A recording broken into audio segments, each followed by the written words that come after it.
Hello, my name is Nicole Wilson, and I would like to welcome you to today's program, Bringing Lupus Nephritis Out of the Shadows, sponsored by All In Anerenia.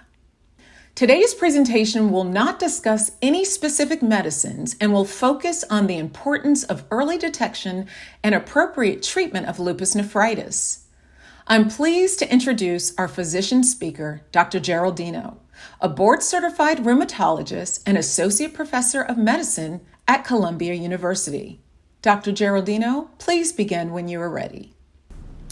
Thanks, Nicole. It is really a pleasure to be talking to all of you about lupus nephritis. And as we know, lupus is a serious chronic disease that can have many complications. So normally we have an immune system that defends us and attacks harmful things such as, for example, infections. And what happens in lupus is that same immune system then starts attacking our own healthy cells. So depending on what organs or cells get affected, we can see different symptoms. The most common ones are things where we see swelling or pain in the joints or in the skin. We tend to see rashes, but it could also involve some of those main internal organs, such as the heart, the lungs, and the kidneys. So when the lupus affects the kidneys, that's what it's known as lupus nephritis. One might think that that's something that's uncommon, but it really isn't. We know that half of the people, so 50% of people living with lupus, get lupus nephritis. Hence the importance of knowing about it, early detecting it, so that we can properly treat it. Lupus nephritis is a common complication of this condition. So normally, the kidneys work to filter things in the blood, and when there's inflammation, then that causes damage to those kidneys. So when the kidneys get damaged, ultimately that can evolve to the requirement of dialysis or even a transplant of that organ. Because the kidneys normally remove all that waste from the blood and help us control that balance with how much fluids and such the body needs to operate in a normal way. And having said that, who gets affected by lupus nephritis? So as we established, it's not as uncommon as one might think. So we know that about 100,000 people currently diagnosed with lupus are living with lupus nephritis in the United States. So roughly about 1 in 3 people that gets diagnosed with lupus nephritis do that at the time of their diagnosis, meaning that this can be the very first symptom. And it can be sometimes challenging to make that diagnosis when it is not known that that person has lupus, and it might be delayed and such. So it's important that we know more about how to identify and how to properly then diagnose this condition. In general, lupus nephritis is more common in women as lupus in general. However, men do get affected more severely when they do get lupus nephritis. So something not to forget about. Specifically, in the United States, we see that there's a difference in who gets lupus nephritis based on the race, the ethnic background that we have. So for example, when we compare it to white people, the likelihood of having lupus nephritis is up to 4 times higher in Blacks or Asians, and it's up to 2 times higher in people that are Hispanic or Native Americans. So where we are coming from carries on some different risk to have lupus nephritis. So we might be more cognizant in people that are of highest risk. So what are some of those signs and symptoms of lupus nephritis? So some of the symptoms and signs can be very subtle. So it might be that person doesn't have any real symptoms at all, or they can be inconsistent. It might be very hard to recognize. But when they do, it's important we go over some of the things that can give us some clues that lupus nephritis could be ongoing.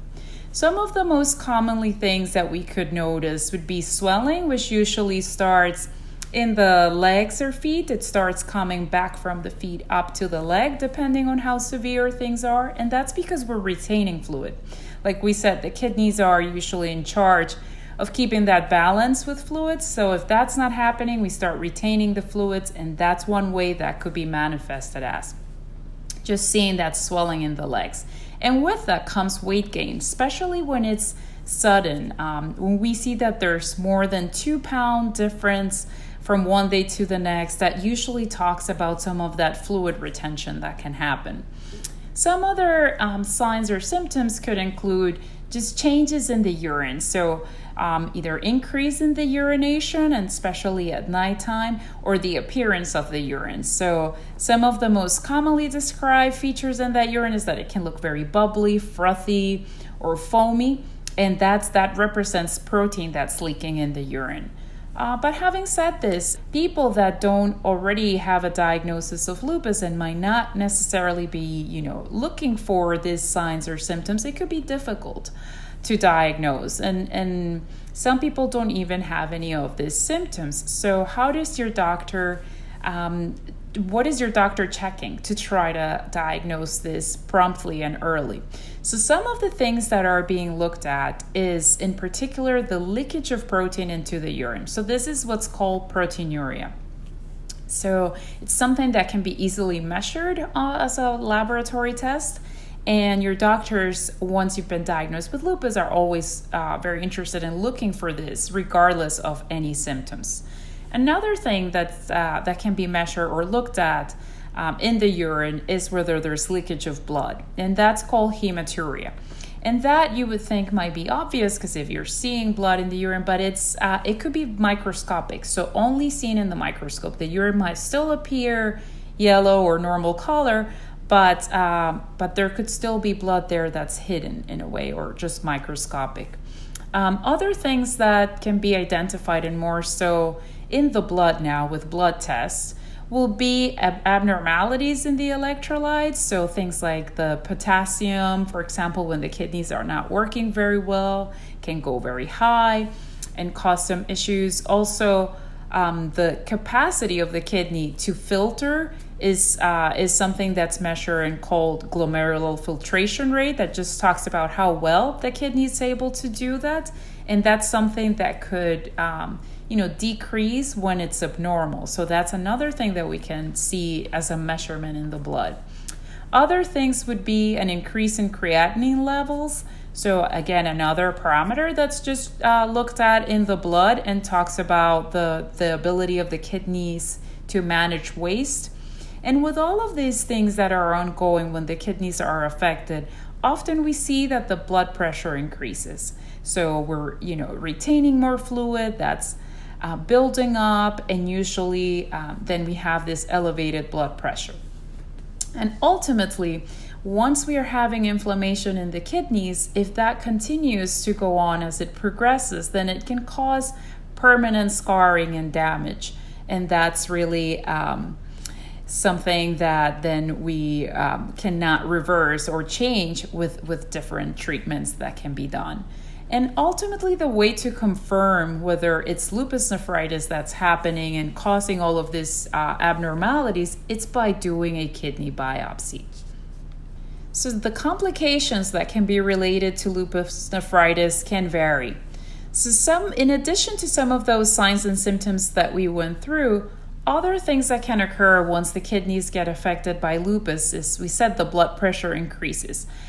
So some of the changes that come with that then lead to the kidneys having this progression of scarring, and it's what is called chronic kidney disease. This is already when the kidneys have some damage that cannot be changed. And from there on, our best options are to try to preserve that kidney function as much as possible, but already there's an established damage. And ultimately, with the problems with having the high blood pressure, this scarring in the kidneys, known as chronic kidney disease, lead to having then some cardiovascular complications. So this include things, not just heart attacks, but strokes, and ultimately, with that can cause increases the risk for death. So in aims to really try to stop this process, or to diagnose it early so that we are able to intervene in a timely manner, it's very important that we establish an early diagnosis so that we can prevent some of those damages and some of those serious complications that can come with it. The ultimate complication, known as kidney failure, is when already the totality of the kidney is compromised. So usually we can function, our kidneys can still function with even 10% of their of the tissue looking normal. But once it's completely damaged, then we have this kidney failure, which is also known as end-stage renal disease.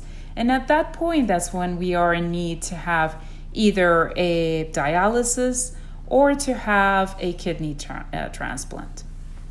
Now let's talk a little bit about the road to diagnosis. So how does this occur? So we mentioned before that there are certain tests that we can be looking at to try to early detect any changes, any abnormalities in those kidneys that would indicate that lupus nephritis is ongoing. So some of those tests are the urine, which is a simple collection. And it's really important because in that urine, we can measure the amount of protein that's leaking if that's happening. And that gives us a very initial clue that, okay, this could be lupus nephritis, and we can then fully diagnose it and treat it. Normally, who orders this test will be either a rheumatologist that's managing the lupus or a nephrologist, which is the kidney specialist. Often, both of those providers are working together and can help us in diagnosing lupus nephritis. So it's usually done either at the doctor's office or any routine lab facility. The important thing is that it gets checked, and so with this easy test, we can get the ball rolling for the diagnosis in an early stage. So, and because we know that we said lupus nephritis is not that uncommon, really it affects 50% of people, right? We just routinely do this urine test regardless of any symptoms once we know somebody has lupus. So that is really essential. In general, we recommend doing this test at least every 3 months because we know that this is the earliest way to detect lupus nephritis.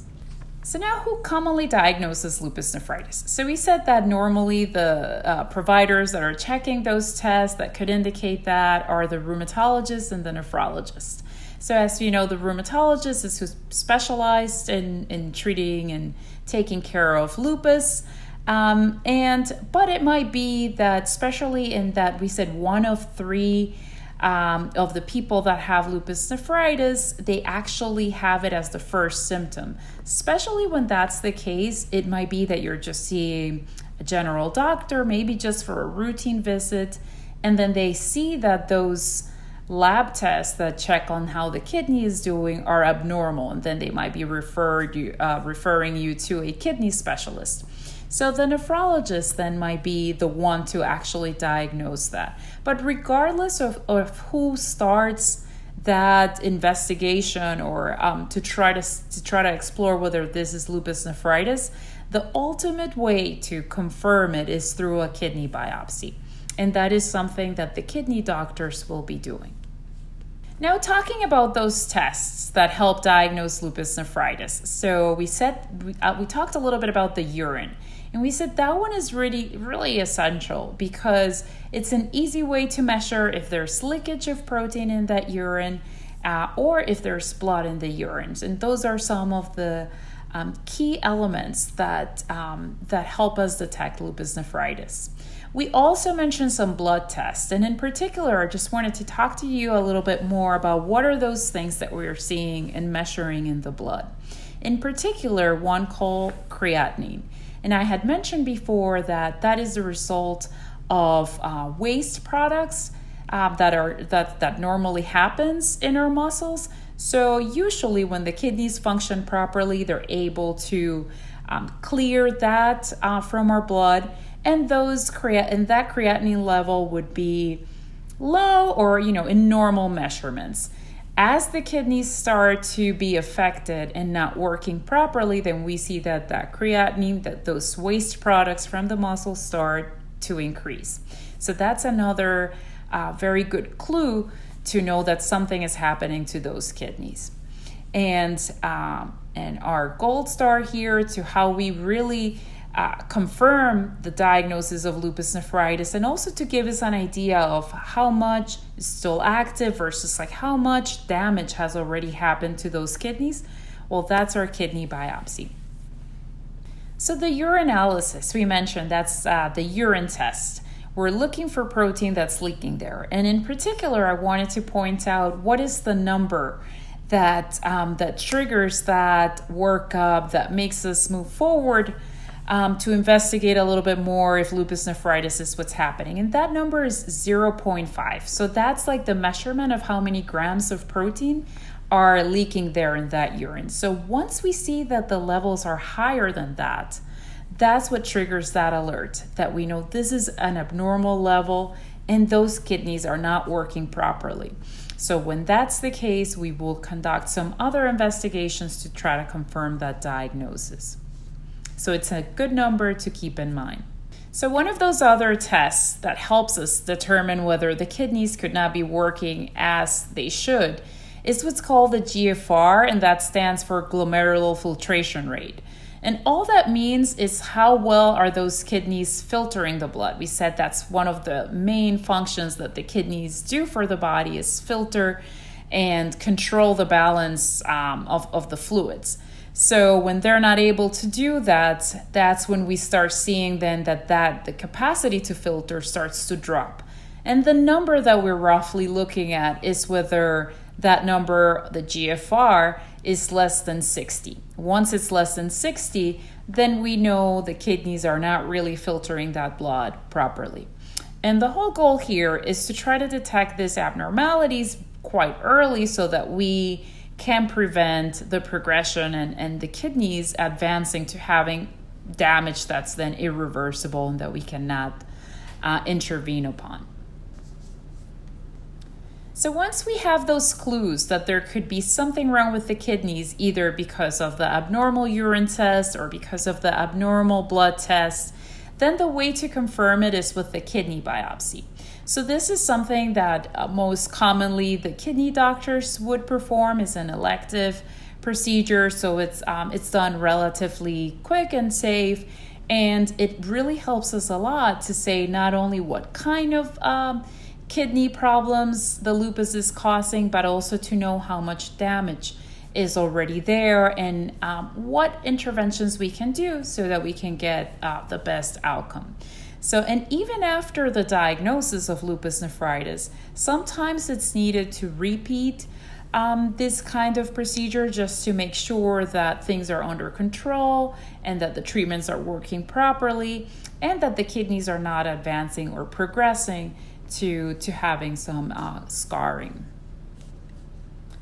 So then how do we manage lupus nephritis once we've diagnosed it with all the tools that we just went over? So some of the commonly used treatments for lupus nephritis include things like the immunosuppressants. So this means that we give medications that are very aggressive and try to calm down that inflammation so that we can recover those kidneys quite fast. So part of those can include things like steroids, and this is something that most people living with lupus are very familiar with because they are the fastest acting in terms of controlling and reducing that inflammation. And they do the same for the kidneys. So we often start with that. We have the steroids, we have the immunosuppressants, and we aim to stop that process of inflammation fast. Because, as we mentioned, there's other things that come, other complications when the kidneys are affected, such as the blood pressure can go high. So we often find ourselves also needing to control the blood pressure. And not only for that purpose of lowering a high blood pressure, but there's also blood pressure medications that have some protection for the kidneys. So it might be that you don't have high blood pressure with the lupus nephritis, but it would still be beneficial to be on some dose on some of those blood pressure medications because they can actually help protect the kidneys and lower that amount of protein that's being leaked there. And last but not least, the antimalarials.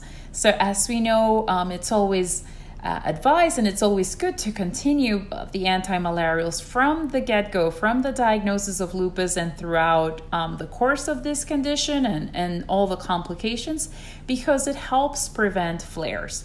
So even if we know we have all these other medications on board, it's good to have all the protections to prevent more recurrences or exacerbations of the condition. So all of these tend to help us in a whole so that we can get the condition under control and prevent it from coming back.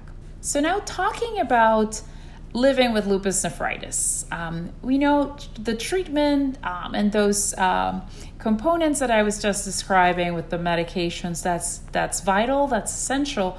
But also, there's other things that we need to take into consideration. And some of it is, having that active role in your care. So being your best navigator, being educated on what's happening. And the first step to that is, being here, listening to talks such as this one, so that you're well aware of what is important to be looking out for, what are some important things that could indicate that something's going wrong and might prompt you to reach out to your providers. And what are all of those other things that you could be doing to live your healthiest life? So part of that is composed with not just working with your healthcare providers, but, education. The more you learn about your lupus, the better. And knowing about just like you being your best in your best health, then already puts you in a good position to be fighting these flares when they come about. And some of it comes from diet and exercise, healthy living, not just physical, but also mental health. And these are some very key features that all combined then lead to the best outcomes. And talking about what are all those members of your team, and who is taking care of which aspects of this condition.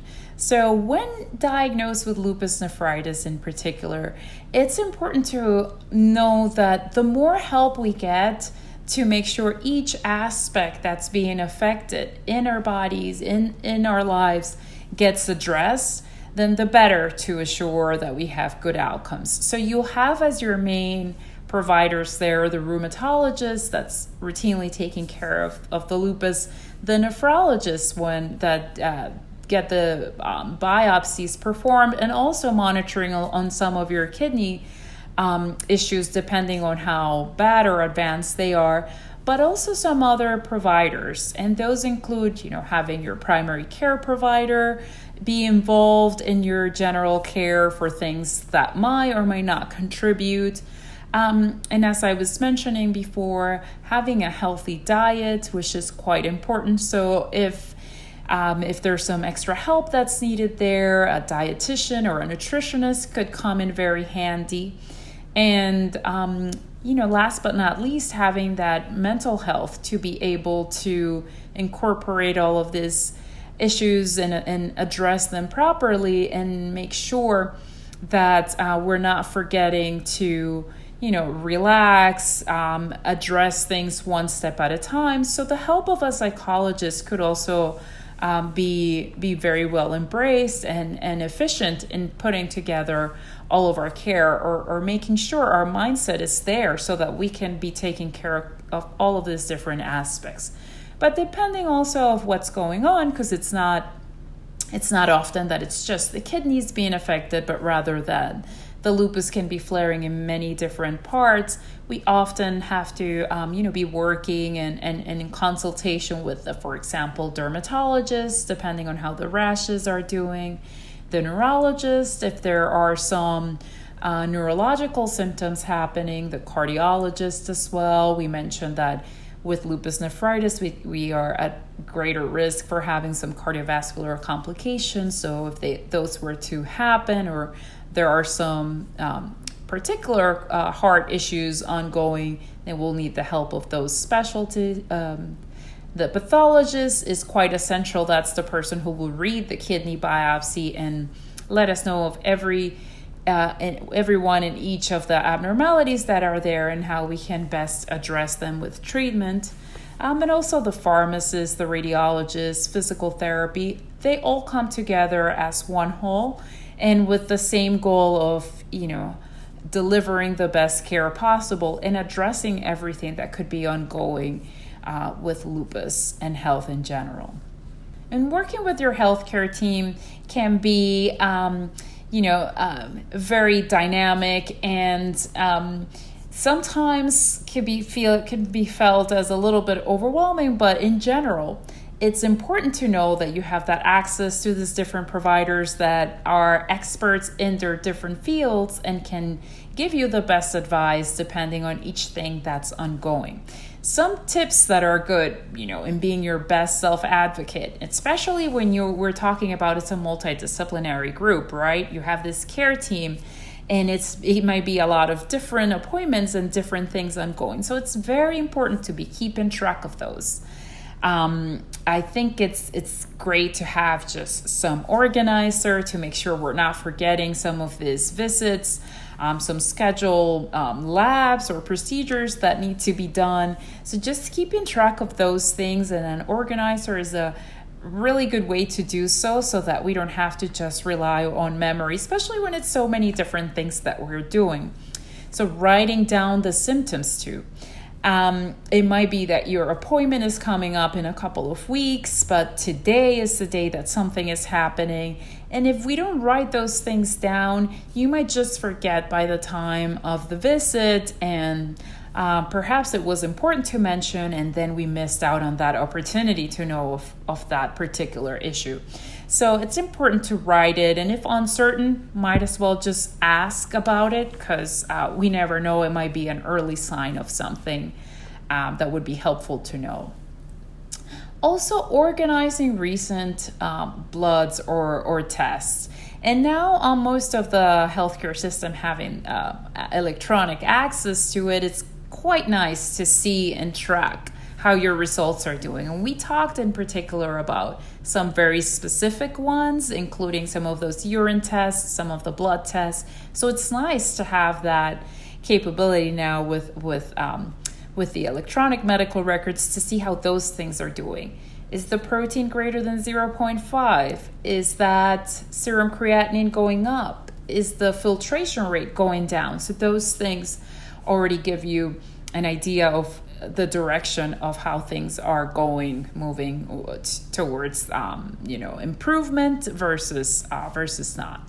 It's always good also to bring a list of all the medications because they could become many of them, and it might be hard to keep track of the doses. So either bringing the bottles or just bringing the most recent list can be very helpful. And also bringing a family or a friend to the visit, because it's sometimes they remember things that we've mentioned to them about not feeling well, about something, and then we forget to mention that at the visit. But the friend or family there with us could help us just remember what you said, and that could be very helpful. And asking questions. So there's no limit to that. It's important that if you are not sure about something and you think it could be important for your health, it's very, very important that you do raise those questions and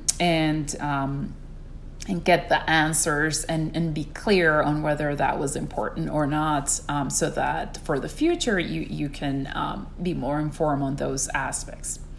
And in general, it's bad that, we've gone through a pandemic and the access was initially not as great. So about half of the people reported that they felt like they had decreased access to at least one of the aspects of their lupus care because of the pandemic. So especially now, and things have, evolved, and telehealth and video encounters have become quite popular.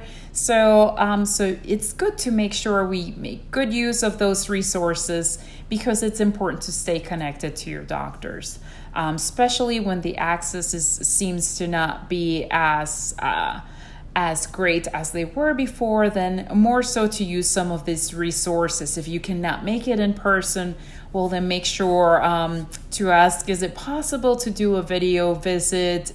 Could the lab orders be sent to me so I can do them locally? Something. So just so that we don't get lost there and then let some active aspects of your lupus then go out of control and ultimately causing damage. And that's a perfect setup for remote work. So we know telemedicine is now widely available, and there are very, very important tips that we can incorporate into those encounters to make the best out of them.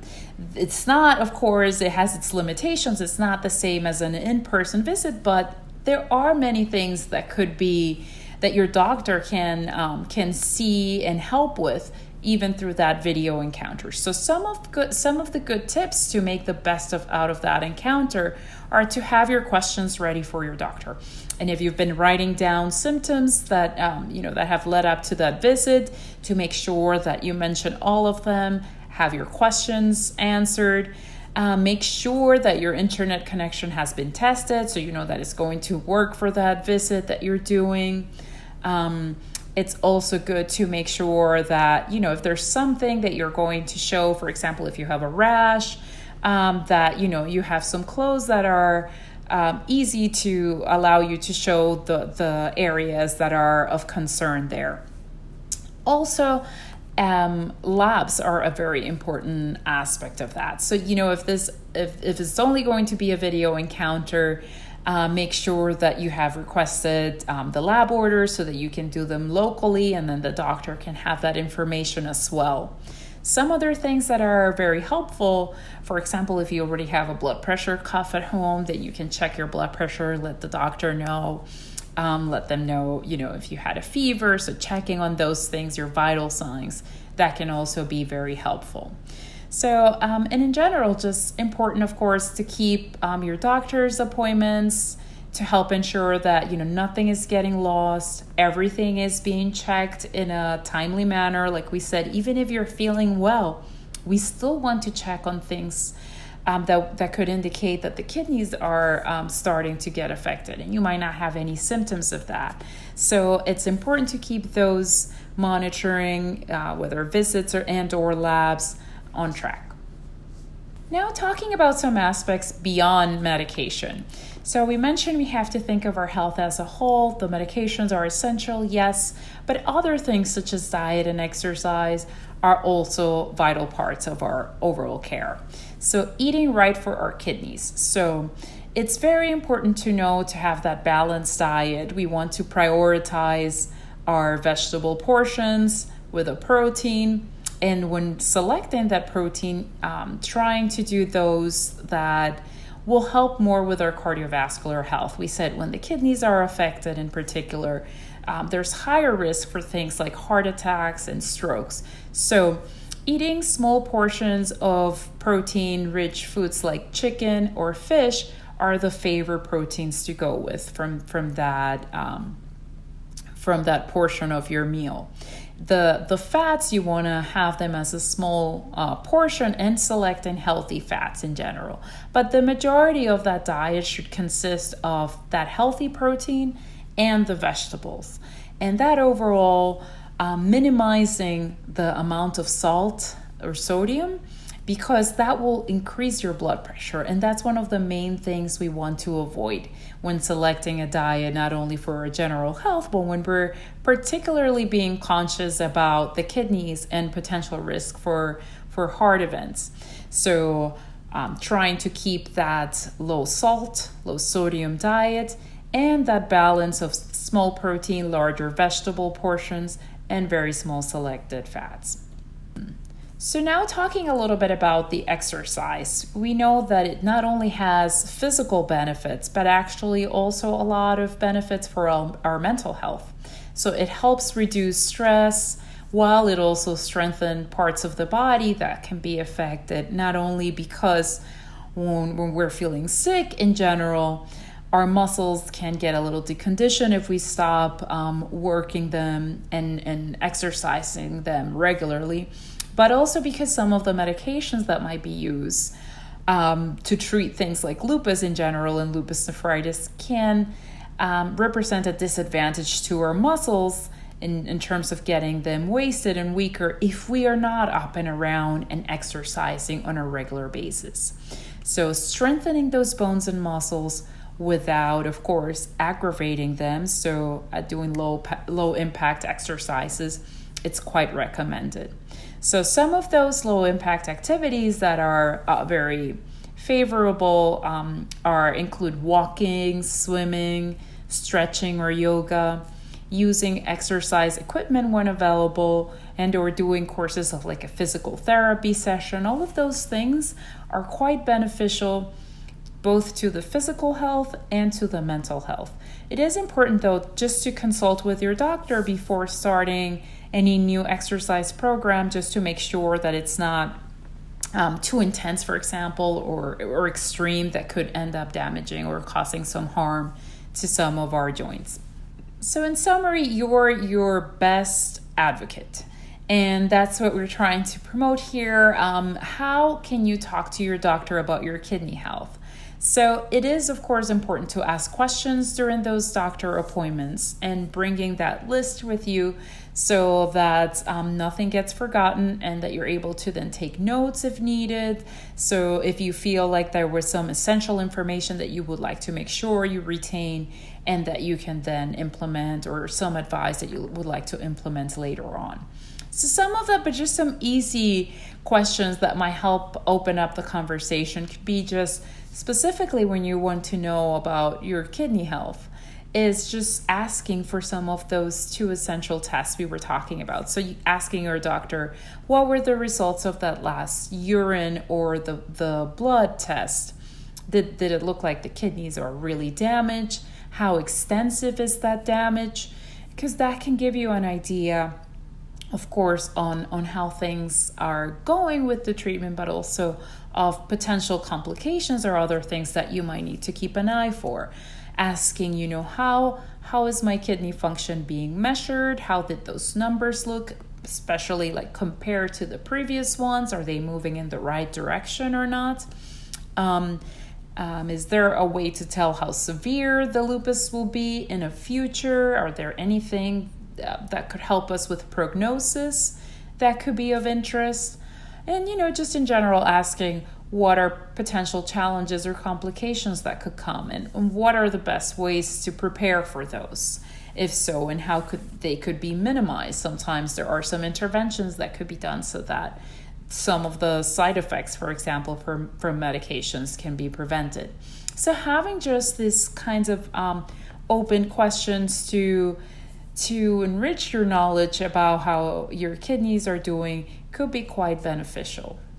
And the bottom line is you want to be your best advocate and be engaged. You want to stay informed each step of the way, understanding your risk, knowing what it is that you are looking for to give you clues on that something could be going wrong with the kidneys. And some of that includes the routine tests that we mentioned, checking that urine at least every 3 months so that if there's anything abnormal, it could be detected early and treated promptly.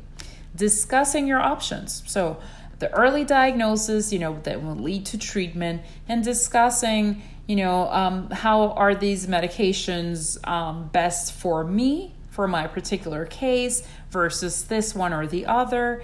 What are other things that I can do to optimize my treatment and to minimize damage? And continue to learn. So the more we are aware about our condition, the complications, knowing everything as much as you can about your lupus, then pays off, because you might be then more ready to detect any kind of abnormality, and that could lead to an earlier diagnosis. So in aims of staying engaged, I will now hand it off to Nicole so that she can explore some of those options on education. Thank you.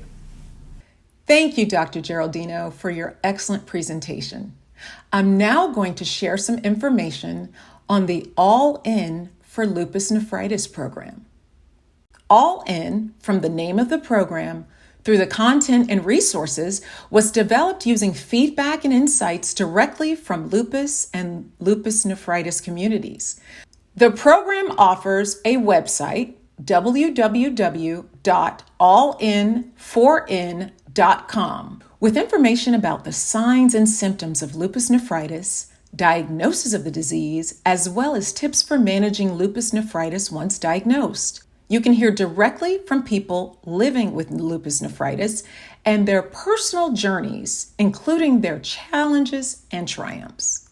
To help raise awareness of lupus nephritis and to empower those with the condition, All In has created the Lupus Nephritis Awareness Kit with insights from members of the community. Inside the kit, you will find resources to help increase your understanding of lupus nephritis, along with tips to help you manage your disease. You can register for the All In community and the kit through the All In website, www.allin4n.com/register. Once registered, you will have immediate access to all of the digital resources with a link provided via confirmation email. The kit shown here will be mailed to the address you provide. Members of the All In community will also receive seasonal e-newsletters like the one shown here, with updates on events happening in the community, new information about lupus nephritis, and health and wellness tips, including kidney-friendly recipes. Staying informed and connected to lupus nephritis communities is a great way to advocate for yourself and get the most of your treatment plan. Joining this session is a great step toward that, and I'll hope you stay connected to lupus nephritis communities moving forward. Thank you for joining us today.